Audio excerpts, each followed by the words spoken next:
lampide video osa 2, mille lubasin peale tööde tegemist teha, et näidata tulemust. Ennem kui vaatame tulemust, loeks ette, mida kirjutab Tööinspektsioon tehislike elektromagnetväljade kohta. Elektromagnetväljad esinevad seal, kus kasutatakse või tarbitakse elektrit.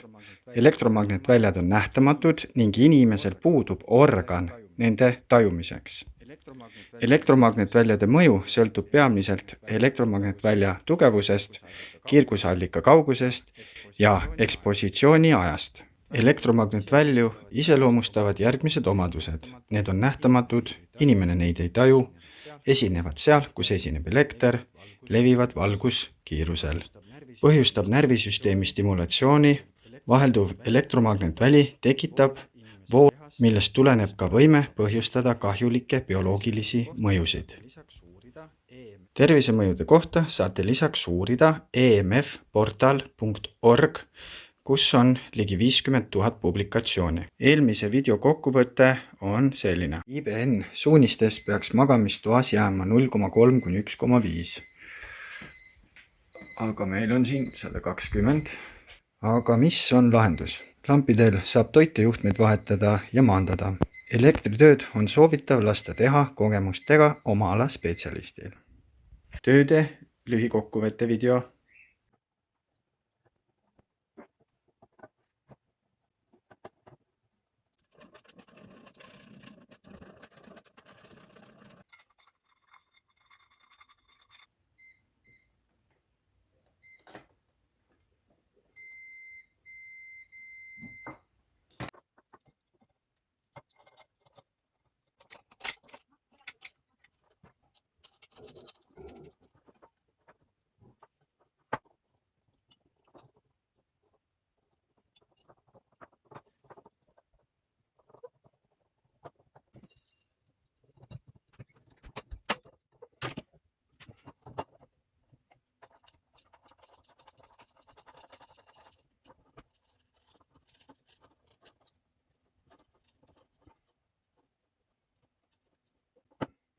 Praegu ei ole lambid vooluvõrgus.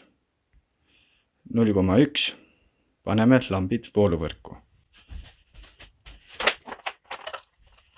Lambid on vooluvõrgus, aga ei põle ja analüsaator näitab 0,2. Eelmises videos näitas sedasi. Aga meil on siin 120. Paneme ka lambid põlema ja vaatame siis.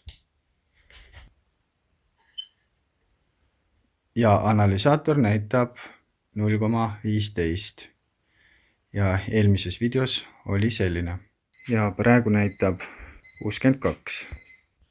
Kodus on võimalik teha palju erinevaid lahendusi, et vähendada tehislikku elektromagnetkiirgust.